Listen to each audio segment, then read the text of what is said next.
para o texto de João, capítulo 11, verso 35. Nós começamos uma série, ou vamos começar hoje uma série, aliás, onde nós falaremos a respeito da graça de Deus diante do ressoar do pânico.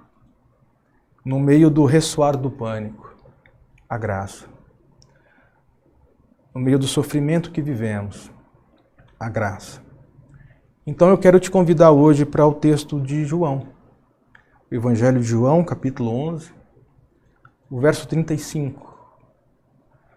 O verso 35 de João é o menor texto da Bíblia.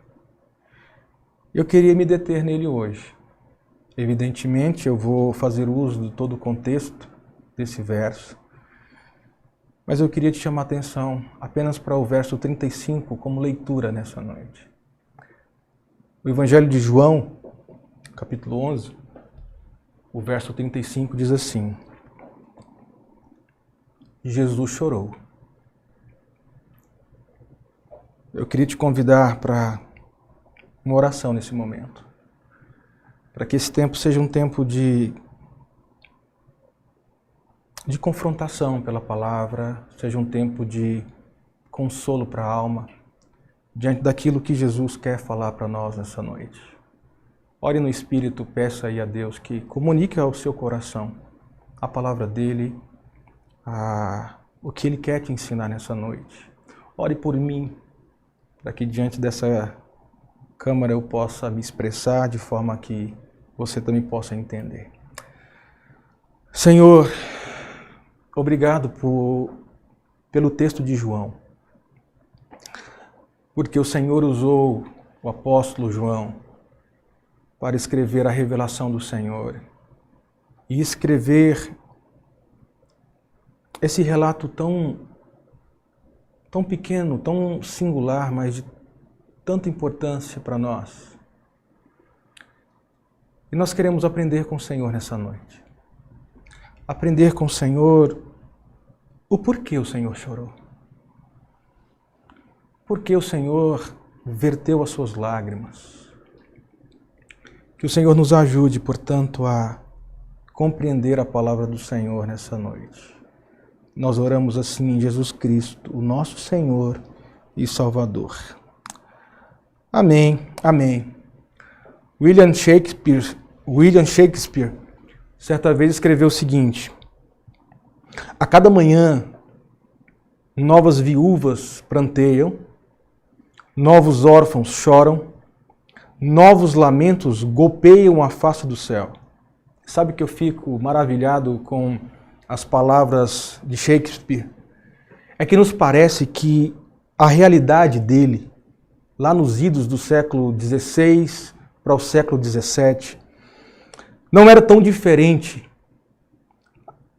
da realidade que nós estamos vivendo nos dias atuais. Segundo os dados do Ministério da Saúde hoje, pesquisados hoje, nós tínhamos cerca de 354 mil mortes por Covid no nosso país. Segundo estatísticas ainda, percebemos que chegamos à casa dos 4.249 óbitos em 24 horas. Houve uma diminuição hoje desses casos, mas batemos essa casa dos 4.000 óbitos por dia no nosso país. E sabe, embora a ênfase tenha sido dada toda a Covid nos nossos dias, mas há outros problemas que estão acontecendo e talvez não capturam a nossa atenção. Por exemplo, segundo o Real Instituto de Oncologia Brasileira, cerca de 260 mil pessoas morreram em decorrência do câncer em 2020. Então nós estamos falando de uma pandemia que tem ceifado vidas, é natural que vivamos diante dessas informações por causa da realidade, mas também percebemos que existem outras realidades diante de nós. E sabe o que eu fico pensando diante de estatísticas como essa? Eu fico pensando que o mal e o sofrimento se tornaram notícias do nosso cotidiano. Então, eventualmente, nem sequer nós ficamos mais perturbados ao ler estatísticas como essa que eu acabei de citar para você. Em 1973, estou falando de 73, um autor chamado Ernest Becker, ele escreveu uma obra sobre psicologia e filosofia. E ele discorreu nessa obra sobre o perigo de nós negarmos as mazelas da vida. E ele diz nessa obra o seguinte: quando ouvimos algo trágico, dizemos a nós mesmos que essas tragédias acontecem com outros, com pessoas pobres ou desprevenidas. Ou nos convencemos de que se elegermos políticos certos e endireitarmos o sistema social, nada acontecerá conosco. Mas sabe, nós não podemos fechar os nossos olhos e os nossos ouvidos ao ressoar do pânico que nós estamos vivendo. Nós não podemos negar que amanhã, em torno aí de 3 mil pessoas ou famílias chorarão a morte de pessoas amadas que foram vencidas pela Covid. Nós não podemos negar que talvez amanhã muitos estarão desconsolados diante de um diagnóstico de câncer. Nós não podemos negar que talvez amanhã mais uma esposa descobrirá a traição, o adultério do seu marido. Nós não podemos negar, talvez, que amanhã o empresário chegará à sua empresa e terá a conclusão de que ele não consegue mais manter as portas da sua empresa abertas. Ninguém pode assegurar isso para nós. Então eu me lembro, diante desses fatos, das palavras do Tim Keller, quando ele diz assim: não há dinheiro, não há poder, nem planejamento capazes de impedir que o luto, a doença terrível, uma traição, um desastre financeiro ou uma infinidade de outros problemas entrem na sua vida. Ele diz mais, a vida humana é frágil e sujeita a forças que estão além do nosso poder de controlá-las. E ele termina dizendo, a vida é trágica. Meu querido, a descrição do choro de Jesus é a expressão clara de que o pecado trouxe caos. O pecado trouxe tragédia a esse mundo criado. E, portanto, por causa do pecado, o sofrimento que você vive, que eu vivo, o caos que a nossa sociedade está vivendo, se tornou parte integrante da vida do ser humano, porque este vive em um mundo caído, dilacerado pelo pecado. E perceba o seguinte, perceba que o relato do choro de Jesus está dentro de uma narrativa maior, a saber, a morte de Lázaro. Lázaro morreu, então as suas irmãs, vivendo o luto de tudo o que tem passado, antes ele tinha adoecido, elas mandaram então buscar a Jesus para que viesse e curasse o seu irmão, Marta e Maria. Jesus toma conhecimento, ele não vai de imediato, só 2 dias depois ele vai ter 4 dias depois ele vai ter com a família. Lázaro morre e agora Jesus se depara diante daquele cenário de luto, de sofrimento, um cenário de falta de esperança, e é nesse cenário então de luto, de desespero, que Jesus verte as suas lágrimas. É diante desse cenário de tormenta, esse cenário de caos, que Jesus então chora diante das pessoas a quem ele amava. Mas a grande pergunta desse texto aqui é: Por que Jesus chorou? Porque o sofrimento fez Jesus chorar. Então, nosso objetivo nessa noite aqui é responder a essa indagação. Por que Jesus chorou? Eu queria então te convidar para pensar aqui em duas respostas a esse questionamento. Por que Jesus chorou? Jesus chorou porque ele contemplou os efeitos do pecado na humanidade. Foi por isso que Jesus chorou. Se não, perceba comigo o verso 33, o verso 34. Diz assim: Jesus, vendo-a chorar, e bem assim os judeus que a acompanhavam, agitou-se no espírito e comoveu-se. E perguntou: aonde o sepultastes? E eles responderam: Senhor, vem ver. Então Jesus chorou. Mas o que me chama a atenção aqui são dois termos que são fundamentais aqui para que a gente entenda o que está acontecendo aqui. O termo agitar e o termo comover. Ambos trazem aqui a ideia de que o sentimento de Jesus naquele momento foi um sentimento de profunda indignação. É naquele cenário de luto, é naquele cenário de sofrimento, então, que Jesus deparou com os estragos que o pecado trouxe à humanidade. E emprestando aqui as palavras de João Calvino, que diz que naquele momento, Jesus contemplava a desgraça geral em que toda a humanidade estava inserida. Portanto, meu querido, a comoção aqui de Jesus Cristo foi o resultado da agitação da sua própria alma diante daquele cenário trágico. Então Jesus sucumbiu aqui diante da contemplação da dor humana. Jesus olha para aquela situação onde Marta, Maria estão chorando a morte do seu irmão, onde outras pessoas que estão ali com ela também estão derramando as suas lágrimas. E quando Jesus depara com a morte, quando Jesus depara com a dor, com o sofrimento, ele contempla os efeitos que o pecado trouxe na humanidade, a ponto de causar morte, ao ponto de causar sofrimento, dor, luto no coração daqueles a quem ele amava. Então, eu fico pensando aqui que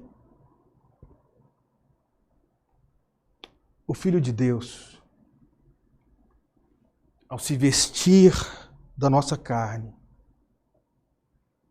ele se veste também das nossas emoções. E, portanto, quando Jesus se depara com a dor causada pela morte, ele também chora. O choro de Maria, irmã de Lázaro, tocou também a alma do nosso Redentor. Tocou também a alma do nosso Redentor. Porque Jesus chorou? Porque agora Jesus contempla o que o pecado fez com a humanidade. Jesus chorou porque agora ele contempla o que o pecado causou ao mundo criado. Agora pessoas choram o luto. Agora pessoas choram diante do corpo de um ente que se foi. E Jesus sentiu naquele momento as nossas próprias emoções, quando ele se depara diante daquela cena. Eu queria trazer algumas aplicações desse primeiro momento aqui. Eu penso, gente, que a morte é um dos sofrimentos mais legítimos e tristes que uma pessoa pode sentir. Você que já perdeu uma pessoa amada sabe o que eu estou falando. O sofrimento causado pela morte é um dos sofrimentos mais tristes. Porque a morte, em última instância, é a maldição de Deus sobre o homem por causa do pecado. Portanto, chorar, se lamentar por tantas vidas ceifadas é algo legítimo. Conversava ontem com a mãe que perdeu um bebê no seu ventre. E ao conversar com ela, eu pude identificar com o sofrimento e as lágrimas dela. Naturalmente eu sabia que o coração dela estava desolado, sem esperança, porque ainda o bebê estava no ventre. Então, quando eu perguntei como é que estava a fé dela diante daquele cenário, eu ouvi lágrimas do outro lado da linha. Me lembrei do texto de Jesus Cristo. Então eu disse a ela, o seu choro é legítimo. Há momentos de chorar. Há momentos de prantear. E a morte é o momento que nós devemos verter sim as nossas lágrimas. O choro pela morte é legítimo. Mas Senhor Jesus Cristo nos lembra que um dia essas lágrimas serão enxugadas. A segunda coisa que eu fico percebendo aqui nesse texto como aplicação para as nossas vidas é que o caos é um bom momento para nós refletirmos sobre a natureza da vida. O caos é um terreno fértil para que possamos refletir sobre a natureza da vida. Como diz Keller, a vida humana é frágil e sujeita às forças que estão além do nosso poder de controlá-las. E quando eu fico pensando, refletindo um pouco nessas palavras e na fragilidade da vida, eu fico pensando que a pandemia, ela veio nos certificar sobre a vulnerabilidade da vida. O quanto a vida é vulnerável. Ninguém tem um autocontrole de governar a sua própria existência, não há. E talvez a pandemia nos faz, ou nos fez, ou está fazendo, todos nós contemplarmos essa verdade. Esse cenário de caos está servindo ao propósito de mostrar ao homem de que existem forças que estão além do nosso poder de controle. Estão. E eu não tenho dúvidas alguma de que muitas pessoas chegaram a essa constatação sobre a fragilidade da vida. No entanto, o que muitos ainda não entenderam é onde eles poderão encontrar a esperança para suas vidas vulneráveis. Meu querido irmão, nós não temos o controle de nada. A nossa vida é vulnerável. Hoje nós estamos aqui, amanhã já podemos acordar com sintomas de febre, dor de cabeça, falta de ar. Se tem algo que esse momento tem nos ensinado, é que nós não temos o controle da nossa existência. Não temos. Eu fico pensando ainda, é que diante desse fato, então, nós precisamos de um Redentor. Nós precisamos de um Salvador. E deixa eu te falar algo. Cristo não veio apenas para salvar você e a sua família da Covid. Ele não veio apenas para isso. Mas Cristo se encarnou, viveu entre nós uma vida de humilhação. Alcançou o ápice da sua humilhação ao ser morto na cruz. Mas ele ressuscitou dentre os mortos. E todo esse plano de redenção não aconteceu apenas para que você pudesse ser livre de um vírus. Tudo isso aconteceu por causa de um projeto muito maior. Tudo isso aconteceu para que o pecado fosse destruído, para que o distanciamento entre nós e o Criador fosse encurtado. Foi por isso que Jesus se encarnou. Foi por isso que Jesus morreu e ressuscitou. Por algo muito maior do que a libertação de um vírus. Jesus veio para nos libertar de um vírus muito maior. O vírus do distanciamento do nosso Criador. Jesus Cristo se encarnou e veio entre nós para nos tirar do inferno. Foi para isso que Jesus veio.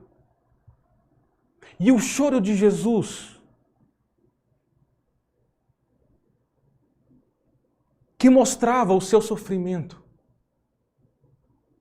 cumpriu o propósito de livrar você do inferno.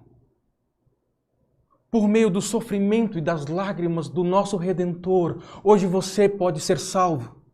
Portanto, você que está me ouvindo nessa noite, que ainda não se decidiu por Cristo, arrependa do seu pecado. Existe algo muito mais nobre do que você ser protegido desse vírus. Existe algo muito mais nobre do que a sua empresa não falir amanhã. E a nobreza dessa notícia é que Jesus morreu para salvar você do inferno eterno. Foi por isso que Jesus chorou também. Foi por isso que ele chorou. A segunda causa do choro de Jesus.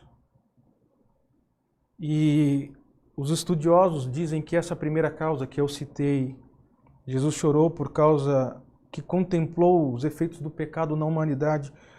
Há um consenso em achar que essa seja a principal causa. No entanto, muitos estudiosos ainda contemplam algumas causas secundárias. Eu vejo essa como uma causa secundária, mas também uma causa que motivou o choro de Jesus Cristo. Segunda coisa que eu queria destacar é que Jesus chorou porque ele contemplou o sofrimento daqueles a quem ele amava. Jesus contemplou o sofrimento, os dramas daqueles a quem ele amava. Se não, por favor, veja comigo aí os versos anteriores ao verso 35, que nos diz claramente sobre isso. Verso 33 diz, Jesus vendo-a chorar, vendo quem? Vendo a Maria, a irmã do Lázaro, que chorava por causa da morte, por causa do luto. Vendo-a chorar, e bem assim, os judeus que a acompanhavam. Então não estava só Maria chorando. Não estavam apenas Marta chorando a morte de Lázaro. Havia outras pessoas ao redor de Maria, de Marta, que também choravam o luto, a dor, a morte. Então, diante desse fato, diz o texto, Jesus então agitou-se no Espírito. E, por favor, não é que o Espírito Santo foi agitado, mas aqui o sentido de Espírito aqui é a alma. Agitou-se na alma e comoveu-se. Então ele pergunta, onde sepultastes? Então eles responderam, Senhor, vá lá, vem aqui e veja você mesmo. Sabe, das palavras bíblicas que falam da tristeza de Jesus, essa daqui é uma das mais tocantes. Porque Jesus tinha a família de Lázaro em mais alta estima. Jesus amava aquele povo. Jesus amava aquela família. E quando, portanto, Jesus chegou a Betânia e foi confrontado pela tristeza de Maria, pela tristeza de Marta e de tantos outros, Jesus também se comove. E Jesus aqui, então, está nos ensinando que é impossível qualquer pessoa com alto senso de moralidade ficar impassível diante do sofrimento do seu próximo. É impossível alguém que creia em Jesus Cristo e professe a fé no Evangelho da Escritura seja confrontado com a dor, com a necessidade do seu próximo e ficar indiferente a essa dor. Isso é improvável. Até porque não é possível haver uma profissão de fé no Evangelho e não amar o nosso próximo. Não existe a possibilidade de você falar que ama a Deus, mas você não ama o próximo. E eu me lembro de Tiago dizendo, ora, o que adianta você dizer que ama a Deus, mas você vê o pobre padecer e você não fazer nada? Ora, muito provavelmente a sua fé tem algum prejuízo. Então, gente, as lágrimas de Jesus aqui mostraram uma dor da sua alma. As lágrimas de Jesus aqui demonstram o estado de tristeza da alma de Cristo diante daquele cenário, diante da dor, diante das lágrimas vertidas por Marta, por Maria e por tantos outros. Foi por isso também que Jesus chorou. E há um detalhe nesse texto. Momentos após isso, Jesus ressuscitaria Lázaro. Portanto, ele sabia que mais tarde Lázaro voltaria a viver. Mas nem por causa disso ele deixou de se compadecer com um sofredor. Ele chora. Ele chora. Eu quero terminar. Eu quero terminar trazendo aqui alguns ensinamentos para a nossa vida diante desse texto. Eu quero dizer para você, ou para vocês que estão nos assistindo aí, eu penso que todo cristão precisa se sensibilizar com a dor do ímpio. Com a dor do ímpio. As emoções de amor, as emoções de afeto não devem ser impedidas pelas diferenças morais ou as diferenças espirituais ou as diferenças de credos entre as pessoas. Nós precisamos amar aqueles que são diferentes de nós moralmente, espiritualmente, em relação à fé. Porque a fé bíblica incentiva todo cristão a partilhar, a participar das dores dos outros, como forma de entendimento do Evangelho. Porque Jesus participa das nossas dores. Não há como contemplar e entender o Evangelho e ainda assim ser indiferente com a dor daquele que sofre e que talvez seja diferente de nós em questões morais ou espirituais. Eu preciso me compadecer, sim. Eu preciso me sensibilizar, sim, com o ímpio, com a dor dele. Então, a segunda coisa que eu fico pensando aqui, que é tempo de dar, ao invés de possuir. Essas são palavras de um poeta que escreveu uma música. O tempo é de dar, ao invés de possuir. Ontem eu fui passear com a minha família num parque. E aí a minha filha foi brincar num trenzinho.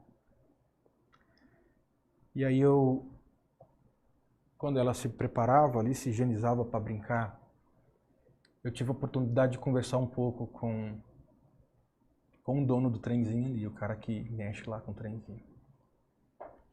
Eu disse, e aí, como é que tá a vida? Porque a vida de um autônomo hoje está complicada, não é? Ele diz, olha, há 40, 50 dias eu não trabalho. E hoje eu vim para cá. E assim, estou correndo o risco de ser multado, porque por mais que haja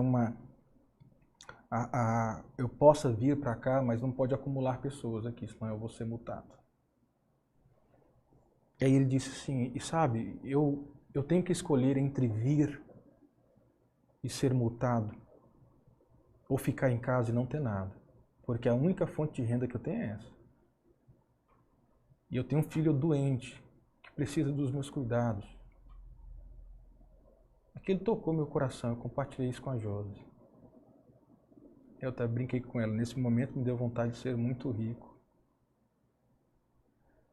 Depois pensando um pouquinho mais no que eu tinha pensado, eu fiquei pensando que é uma riqueza muito maior. A riqueza da redenção.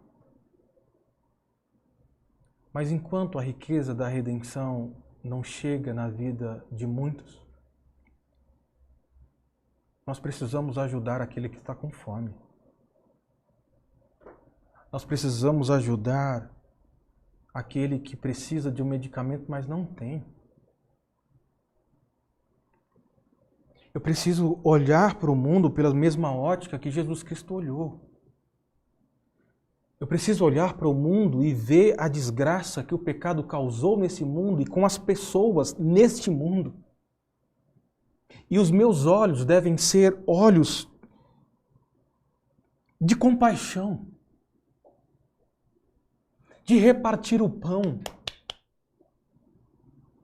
de dar ao invés de possuir, de saber que talvez seja mais legítimo eu dar àquele que carece hoje, ao invés de guardar para uma possibilidade de amanhã para mim. Porque eu creio que amanhã o Senhor vai me dar. É hora de dar, ao invés de possuir. A Igreja Aliança, nossa filha, está fazendo um trabalho extraordinário de ação social. E eu queria usar desse momento para falar com você. Nós precisamos nos unir a eles. Nós não precisamos abrir uma outra frente para concorrer com eles. Nós precisamos abraçar o que eles estão fazendo e ajudá-los. Eles estão fazendo cestas básicas, a marmitex, para dar para as pessoas mais vulneráveis. Esse é o entendimento da fé. É dizer assim, eu não tenho tanto, mas o que eu tenho eu posso repartir com você. Porque eu sei que você está com fome. É hora de dar, ao invés de possuir.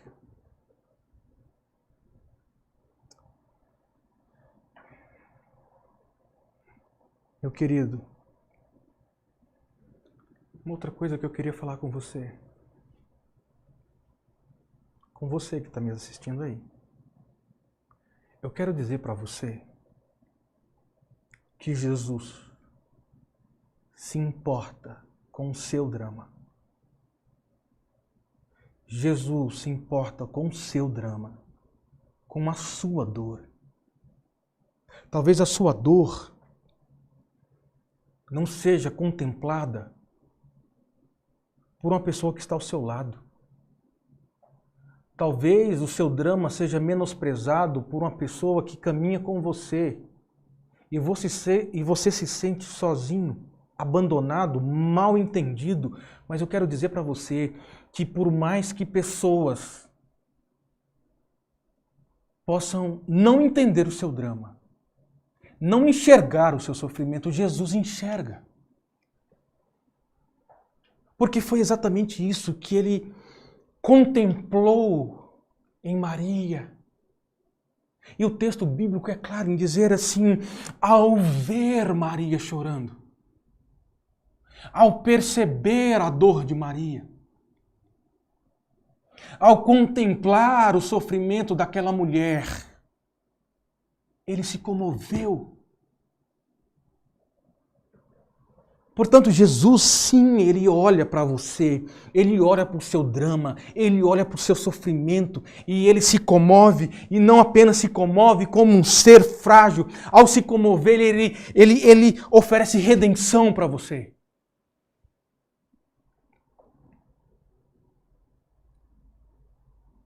Ele vê você chorando.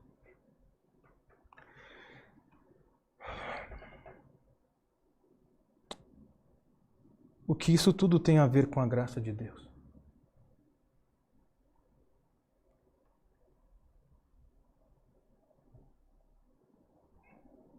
Tem tudo.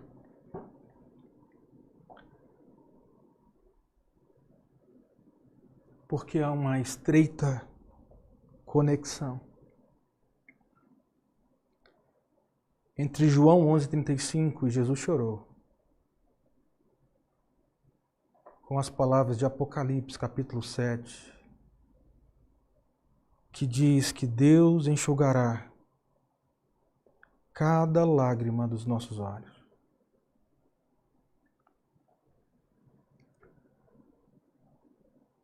Por causa das lágrimas derramadas por Cristo por nós. Nós temos a certeza de que um dia as nossas lágrimas serão enxugadas na eternidade. Isso é graça. Vamos orar.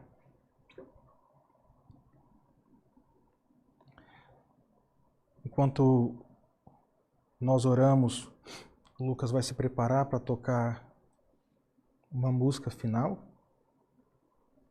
Depois eu queria dar um aviso rápido para você. Senhor, obrigado pela tua palavra. Tão confortador saber que quando se encarnou Jesus Cristo,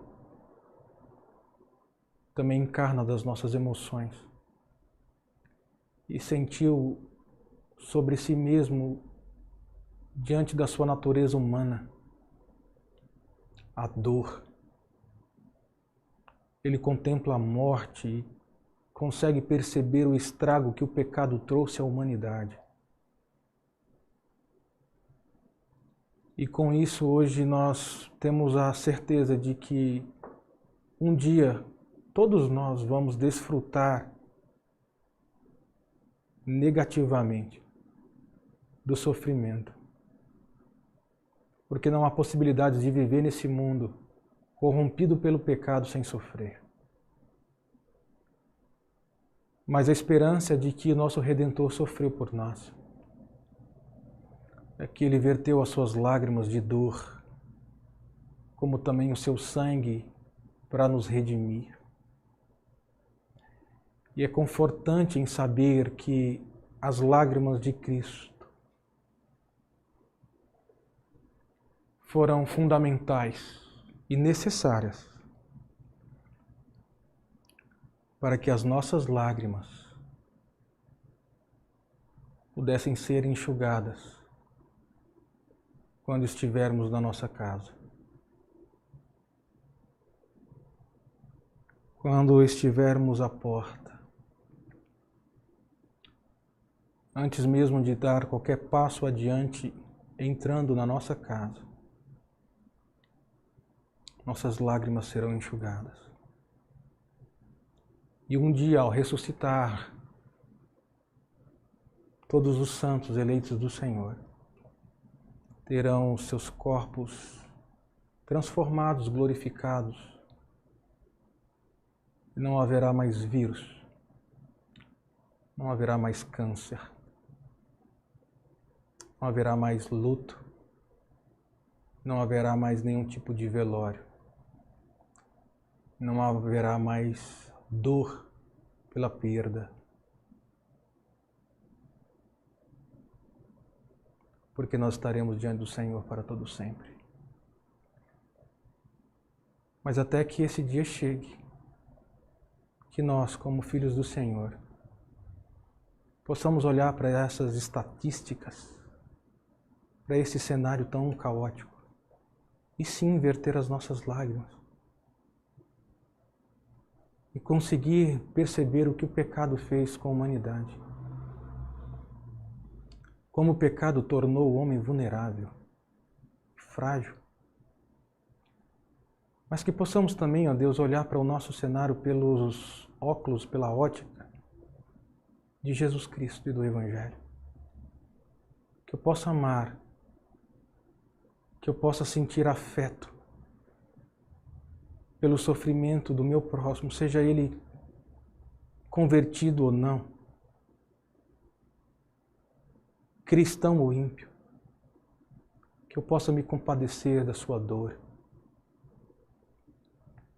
e que tanto eu como os meus irmãos, todos nós, possamos dar de comer àquele que carece,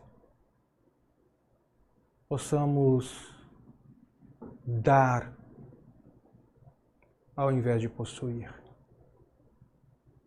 Essa é a nossa oração. Nós a fazemos em Jesus Cristo. Amém.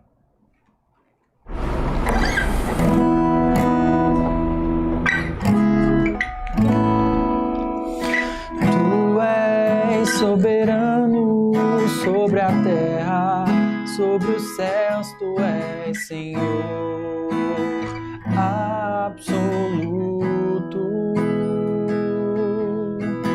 Tudo que existe acontece, tu sabes muito bem, tu és tremendo. E apesar desta glória que tens, tu te importas comigo também. E esse amor tão grande eleva-me, amar-me a ti. Tu és tremendo. Nós estamos finalizando a nossa transmissão. Eu queria compartilhar com você aquilo que eu mencionei na hora da mensagem. A Igreja Aliança tem feito um trabalho social. Eu nem falei com o meu conselho sobre isso, mas eu não tenho dúvidas de que o conselho da nossa igreja há de cooperar para essa finalidade. Você está vendo aí que é Aliança Solidária. Isso não é um projeto da nossa igreja, tá? É um projeto da nossa igreja, a filha da nossa igreja, a Igreja Aliança, a Igreja Presbiteriana Aliança do Reverendo Enéas. Mas eu penso que não é tempo da gente dividir esforços, mas nos unir. Então, eu achei muito legal a iniciativa deles de ajudar pessoas vulneráveis a comer. Então, eles estão fazendo lá o seguinte, eles têm duas frentes. Essa frente aí é de uma marmitex. Então, eles conseguiram mapear as áreas mais vulneráveis da nossa cidade, socialmente falando, e eles estão indo lá. E eles estão, então, entregando marmitex para ajudar no combate à fome dessas pessoas que estão desempregadas e passando por necessidade. O custo de uma marmitex é R$10, tá? Então você pode transferir para aquele Pix que está ali, tá? Você pode transferir para aquele Pix, você pode tirar um print aí da sua tela, você pode tirar uma foto ali e você pode fazer esse Pix aí, tá? Para o pessoal lá da Aliança. Eles também estão fazendo a entrega de cestas básicas. Eu entrei em contato com o reverendo Enéas hoje. Uma cesta básica está em torno de R$90, tá? Então, se você sentir no seu coração de poder fazer essa doação de uma cesta básica, ou se você quer doar uma cesta básica, ao invés de dar o dinheiro, doar a cesta, você pode passar na nossa igreja essa semana, na nossa secretaria, deixar a sua cesta, que nós estaremos, então, direcionando para a Igreja Aliança, que fará, então, a entrega dessa cesta. É tempo de nos unir. É tempo das igrejas se unirem para ajudar aquele que precisa. Não é tempo de espalhar. Não é tempo de separar. É tempo de se unir. E é tempo de dar, ao invés de ajuntar. Vamos orar. Vamos receber a bênção do Senhor. Agora, amados irmãos, vão na paz. Que a graça, que o amor, que a misericórdia de Deus Pai, Deus Filho e Deus Espírito Santo esteja com vocês, hoje e para todos sempre. Amém. Deus abençoe. Tenha uma boa semana.